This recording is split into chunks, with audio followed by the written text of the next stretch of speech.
안녕하십니까. 신의균의 국방TV 데일리 디펜스입니다. 자, 여러분, 제1야당의 대통령 선거 후보가 나왔습니다.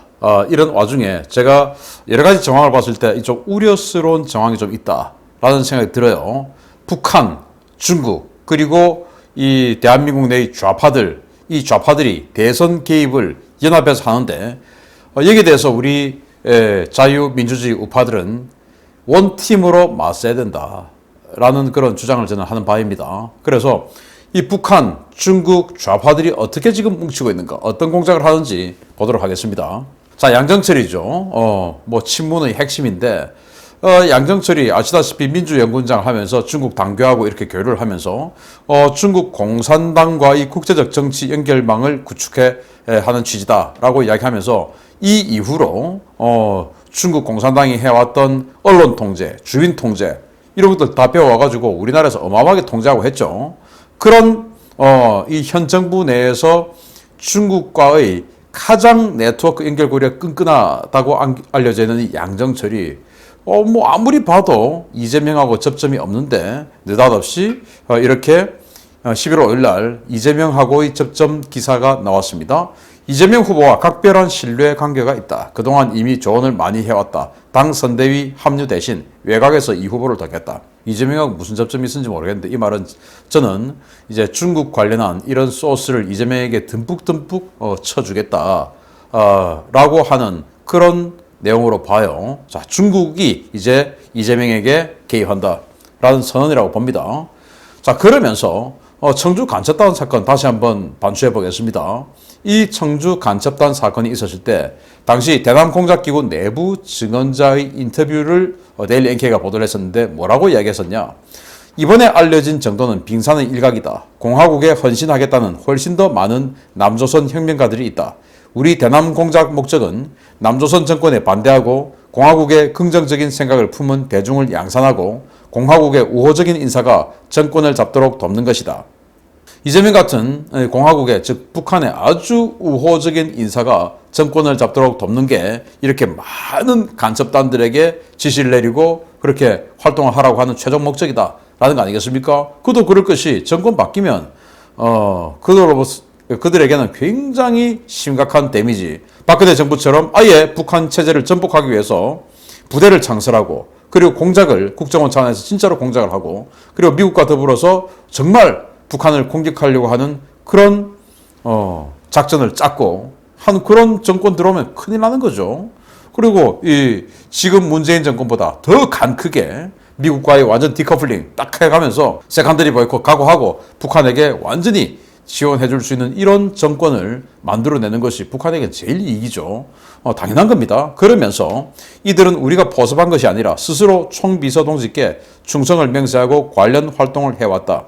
이들의 목표는 남조선 인민들이 현재 정권이 좋아서 여당을 찍는 것이 아니라 야당이 너무 싫어서 어쩔 수 없이 여당을 찍는 사람이 많아지도록 하는 것이다. 앞으로 공작을 통해 남조선 대선에서 여당의 정권 재창출을 지지하기 위해 수위를 높일 것이다. 자, 남조선 대선에서 이제 더 수위를 높일 것이다 라고 이야기를 하면서 방법이 이겁니다. 그러니까 이 여당, 민주당이 좋아서 찍는 게 아니라 저기 야당, 저 야당이 싫어서 국민의 힘이 싫어서 민주당 찍을 거야 라는 프레임을 짠다. 자, 그런데 어제 국민의힘에서 윤석열 후보로 이제 대통령 선거 후보가 확정이 되었죠. 그러니까 20대, 30대 커뮤니티에서 본물처럼 나오는 이야기가 뭐냐. 나 홍준표 지지했는데 홍준표 안 돼서 기분 나빠서 윤석열은 너무 싫어. 그래서 나 이재명 찍을래 차라리. 이런 이야기가 어마어마하게 퍼진다는 겁니다. 바로 이겁니다. 북한의 지령에 따라서 그대로 작동하는 것이죠. 그래서 20대, 30대 커뮤니티에서 홍준표가 안 되니 윤석열 싫어. 윤석열이 싫으니까 그냥 이재명 찍을래. 라고 하는 자들, 결국은 북한의 지령에 따라서 정말로 북한의 지령을 받고 움직이는 자들, 그리고 여기에 부하내동에서 그것이 정의인 줄 알고 착각해서 움직이는 북한에 자기도 모르게 동조한 자들이라고 저는 보는 겁니다. 그리고 뭐 이번 그 여론조사에서 민주당이 역선택이다 뭐 이런 이야기들 많았는데 과연 그 20대 30대들이 정말로 순수하게 커뮤니티에서 이야기를 한 것이 맞는가? 우리 잘 살펴봐야 된다. 그래서 코지 곧대로 믿으면 안 된다. 이 중심을 딱 잡아야 된다라는 말씀을 좀 드립니다. 홍준표 후보 정말 아깝죠. 아깝지만 지금에 와서 아깝다라고 자꾸 미련을 가지면 우리는 지는 겁니다. 자, 그러면은 북한은 왜 남조선 정권 재창출을 원하나? 미국 국방부가 그 답을 내놨습니다. 일단 미국에게 빨아먹으려고 했는데 빨아먹을 게 없었죠.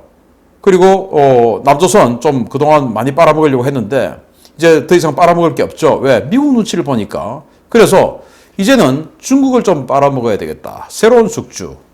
그러면 중국은 왜 알면서도 북한에게 피를 빨리냐? 베이징을 사수하기 위해서. 이 한미동맹이 유지되는 한, 이 주한미군 전력이 베이징을 직접 타격할 수 있는 이런 어마어마한 무기들을 갖다 놓을 수밖에 없습니다. 이게 베이징은 너무 싫은 것이죠. 그래서 미 국방부가 중국을 포함한 군사안보 전개 상황이라는 보고서를 현지 시각 11월 3일, 우리 시간으로 11월 4일 발표했는데 여기에 핵심이 이거예요. 중국은 대한반도 목표를 안정, 즉 현상유지, 북한을 현상유지시키는 것, 그리고 중국 국경 근처의 미군 부재로 제시하고 있으며, 즉 주한미군 철수를 시키게 하는 것이며, 중국은 북한 정권 붕괴와 한반도 군사 충돌에 대비한 군사 훈련을 지속하고 있다. 그래서 북한 정권은 현재 이 정권을 유지시키고 친중 정권이죠. 그러면서 주한미군 철수, 남한에 있는 주한미군을 철수하는 것을 목표로 제시를 하고, 그런데도 불구하고 북한이 워낙 지금 불안정하니까 혹시 북한 정권이 붕괴되든지 급변 사태가 발생되든지 이렇게 되었을 경우에는 신속하게 북한으로 들어가서 친중 정부를 다시 세우는 그런 군사훈련을 하고 있다. 계속하고 있다. 라고 미 국방부는 보고서를 냈습니다. 이게 팩트예요. 이겁니다. 그래서 북한은 이런 여러 가지 상황을 봤을 때 중국과 북한은 지금 완전히 남한의 대한민국의 민주당 정권을 세우기 위해서 한 몸이 되었다. 한 마음이 되었다. 라는 겁니다. 이제 중국과 북한이 뭉쳐요. 민주당 정권을 창출하기 위해서. 그래서 원팀으로 일사불란하게 움직이는 북한, 중국, 그리고 남한의 좌파 이 연합팀인데요. 자, 북한 먼저 한번 보겠습니다. 21년 10월 27일 날 유엔 주재 북한 대사가 뭐라고 이야기했냐. 남조선에 있는 유엔사는 미국에 의해 불법적으로 만들어진 것이고 모든 면에서 유엔과 무관하다는 사실은 잘 알려져 있다. 미국은 유엔의 이름을 남용하지 말고 유엔사를 해체하라 라고 주장했어요. 이거 송영길이가 족보도 없는 유엔사 이런 거 이야기했던 거하고 똑같은 말이죠. 왜 족보가 없습니까? 당시 유엔 안보리 결의안에 따라서 미국에게 이 전쟁의 지휘권을 위임했어요. 그래서 미국이 당연직 위임을 받고 전쟁을 치른 게 바로 현재 유엔사입니다. 그런데 유엔이 통제권을 가지고 있지 않고 미국이 통제권을 가지고 있다고 해서 이걸 족보 없다라고 주장하는 게 송영길이나 북한의 주장입니다. 아닙니다. 유엔이 위임했습니다. 자, 그러면서 유엔사를 해체해라. 유엔사 해체하려면 어떻게 해야 됩니까? 종전선언, 즉 전쟁이 끝났으니까 유엔사 사라져야 되죠. 그 종전선언 지금 북한이 주장하는 겁니다. 그러면서 중국 류샤오밍 중국 정부의 한반도 사무특별대표는 11월 2일 날 뭐라고 이야기하냐. 한국 정부의 종전선언 노력을 긍정적으로 평가한다. 중국은 조선정전협정 체결 당사국으로서 한반도 평화 논의를 추진, 종전선언을 위한 건설적인 역할을 하고 싶다. 종전선언 하자. 왜? 그래야 주한미군 철수를 시킬 수가 있으니까. 그러면서 한반도 평화 논의를 추진. 이게 이제 베이징 동계올림픽 즈음해서 베이징에서 남북 정상회담 해주겠다. 이거 아니겠습니까? 이렇게 중국도 나섭니다. 자, 그러면서 이 더불어민주당 그리고 현 정부는 뭐라고 하냐. 이상민이라고 민주당의 아주 중진 의원이 있죠. 그리고 청와대 고위 관계자는 이렇게 이야기합니다. 우리 정부가 이해를 구하는 노력을 많이 해서 지금 한미 간에는 종전선언 관련한 문안 작성 협의가 이루어지고 있다. 라고 이야기했는데 그거 전부 거짓말로 밝혀졌죠. 이런 식으로 해서 완전히 원팀이 되어서 종전선언 주한미군 철수를 주장하고 나서는데 이걸 이루어내려고 하면은 민주당이 정권 재창출, 즉 이해찬이 주장했던 것처럼 20년 정권 가면 이거 이루어지는 겁니다. 왜? 지금 문재인은 김여정이가 삶은 소대가리다 뭐다 이렇게 눈동자만 돌리면서 눈치 보고 이런 욕을 했듯이 좀 겁이 나서 아직도 완전하게 돌아서지는 못했는데 이재명은 누가 봐도 할 것 같이 보이지 않습니까? 아, 미국 됐어. 싫어. 세컨드리 보였고 뭐 맞으면 어때? 라고 할 것 같지 않습니까? 그러니까 이재명을 세우면 이거 간다는 그런 중국과 북한의 희망 확 들어오는 겁니다. 자, 이런 상황에서 문재인 정권은 모든 외교 역량을 총동원해서 종전선언에 올인했죠. 정말 놀라운 광복 행보를 이 문재인 정권의 외교부 장관이 해왔는데, 야, 이런 노력을 우리 대한민국을 위해서 했으면 얼마나 좋을까라고 생각이 되는데, 11월 4일 뉴스원이 보도를 했어요. 뉴스원, 뉴시스, 머니투데이 같은 회사고 언론이죠.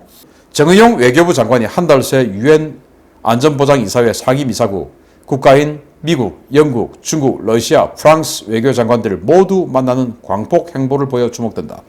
우리 정부가 한반도 평화 프로세스 재가동을 위해 외교 역량을 집중하고 있는 가운데 정 장관의 외교 행보는 종전선언 추진에 대한 국제사회의 지지 확보 차원이라는 평가다. 공교롭게도 정 장관의 광폭 외교 행보가 마무리되었을 때 중국과 러시아가 유엔 안보리에 대북 제재 완화를 위한 결의안 초안을 제출했다는 언론 보도가 나왔다. 일부에서는 그간 북한 비핵화 협상 복귀 후에 대북 제재 검토의 필요성을 줄곧 제기해온 정 장관의 일련의 행보를 두고 최근 중국과 러시아가 유엔 안보리 대북 제재 완화 움직임을 보이는 가운데 자칫 미국에게 잘못된 신호를 던져줄 수 있다는 관측을 내놓는다. 이거 보니까 너무 좀 걱정이 되어서 현재 이 문재인 정부의 친정부 언론으로 비춰지고 있었던 이 뉴스원조차도 이거 좀 불안하다. 왜? 미국에게 이거 잘못된 시그널을 줄 수 있다. 왜냐?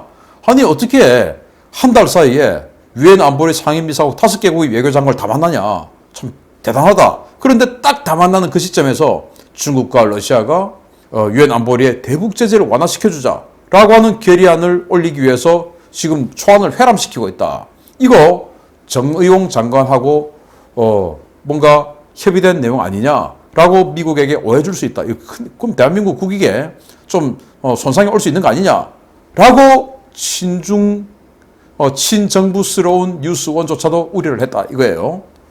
정말 놀라운 일이죠. 이런 상황에서 지금 기후협약이다, G20이다 해서 유럽에서 미국이 그런 회의를 하면서 중국 빼놓고 친서방, 친미 국가들 14개 국가들 모아놓고 디커플링. 누구 디커플링? 중국 디커플링. 그래서 공급망 문제. 그래서 중국을 빼고 새로운 글로벌 공급망을 짜자라는 것을 논의하고 있는 이 시점에 대한민국은 놀랍게도 미국을 비롯한 이 EU 등의 제재를 받고 있는 러시아 장관을 불러서 완전히 그냥 빙 둘러서 차례로 만나면서 러시아와의 경제 협력을 논의를 합니다. 보겠습니다. 알렉세이 체콘코프 러시아 극동 북극개발부 장관을 불렀습니다. 방한했습니다. 그래서 11월 1일 최종건 외교부 제1차관 이 사람 연세대 정약학 교수였죠. 바로 문정인 계열이죠. 이 사람이 이제 에너지 협력 그래서 그 러시아산 LNG 이런 거 천연가스 이런 거 대량으로 도입하고 싶다. 그럼 도입을 어떻게? 배에 실어서 오나? 아니죠. 파이프라인 깔자. 어디로? 북한을 거쳐서. 그리고 이제 그 다음날 그러니까 11월 2일 날 이 최종건이가 딱 가이드라인 깔아주니까 그 다음 날 최이봉 한국가스공사 사장이 이 장관을 만납니다. 그래서 가스공사 사장이 에너지 협력에 대해서 논의를 하면 뭡니까? 가스죠. 천연가스. 그러면은 이 천연가스를 그럼 들어오면 우리가 한국에다 이렇게 공급하겠다. 우리 한국가스공사가 당신네들에게 가스 이 정도 가격이 이만큼 살 수 있다라고 구체적인 방향성을 이야기하고 그 당일날 산업통상자원부 제2차관이 다시 이 장관을 만나서 그러면 파이프라인을 이렇게 깔자라는 세부적인 협의를 합니다. 그런데 파이프라인을 어디다 깔아요? 북한으로 건너올 수밖에 없죠. 그러니까 송영길 그리고 그 공사를 해야 되는 LH공사 사장이 만나서 또 세부적인 협력을 합니다. 아니 지금 전 세계는 중국과 러시아를 배제한 에너지 그리고 중국을 배제한 글로벌 공급 이런 것들을 서방 세계는 의논하고 협력해 나가고 있는 가운데 이 러시아를 고립시켜야 되는 상황에서 러시아를 불러서 이런 어마어마한 이야기들을 하고 있어요. 이걸 국제사회가 보면 뭐라고 생각하겠습니까? 그런데 모든 것은 북한을 건너오기 위해서, 북한에다가 파이프라인을 깔아서 북한에게 사용료 주고, 또 북한에게 우리의 명주를 올가맬 수 있는 그 아주 중요한 키 하나 주고 하기 위해서 하는 짓 아니냐라고 느낄 수밖에 없죠. 이런 걸 보니까 미국이 쟤들 지금 뭐 하는 거야? 라고 생각이 안 들겠습니까? 자, 이런 상황에서 아주 우려스러운 기사가 또 나왔습니다. 신동아가 11월 5일 날 보도를 했는데요. 중국에서 한국으로 미리국이 폭증하고 있다.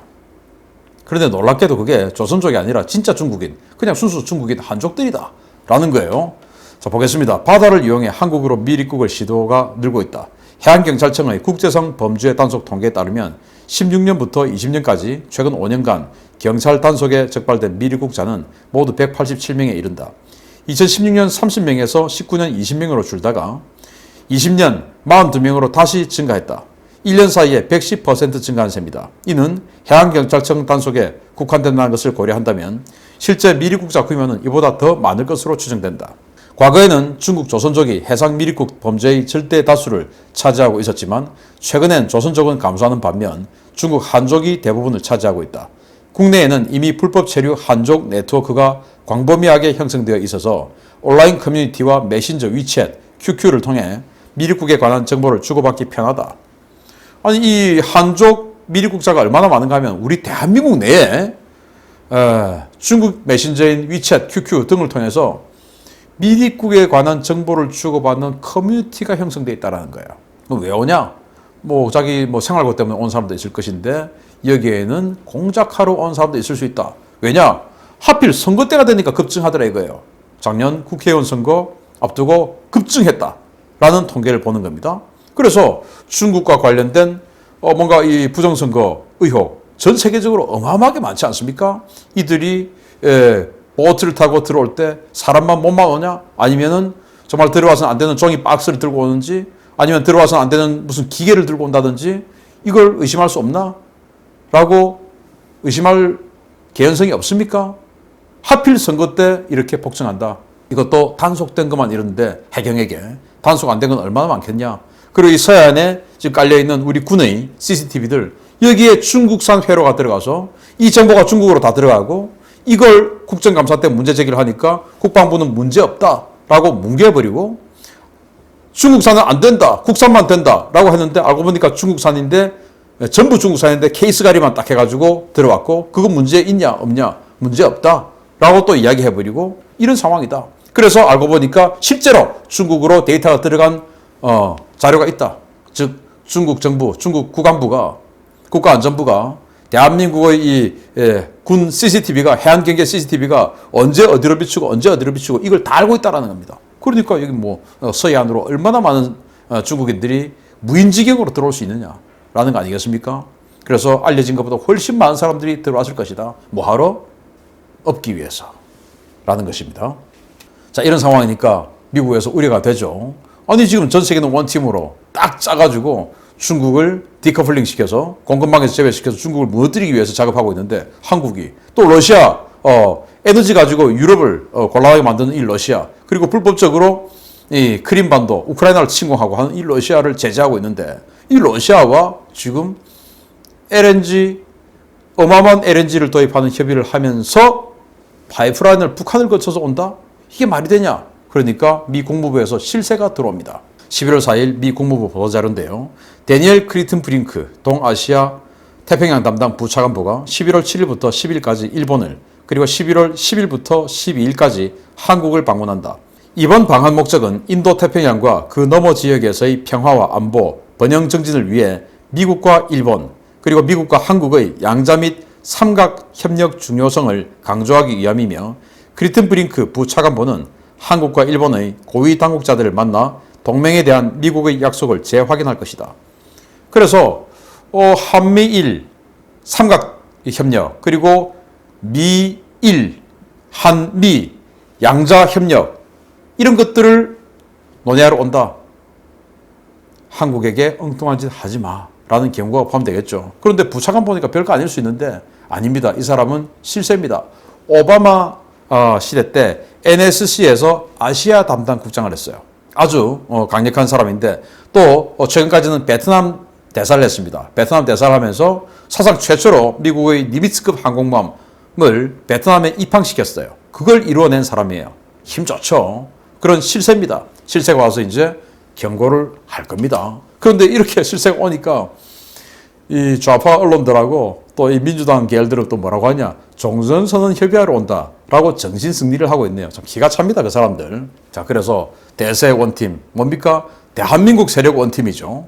그리고 반대세 원팀, 반대한민국 세력 원팀, 즉이 북한, 중국, 그리고 대한민국의 좌파들, 반대한민국 세력 원팀입니다. 이 결전이 내년 3월에 벌어집니다. 우리는 정말 뭉쳐서 대한민국 지켜내야 됩니다. 윤석열이 싫다, 윤석열의 과거가 싫다. 뭐 다 이해합니다. 그럴 수 있습니다. 또 홍준표가 좋다.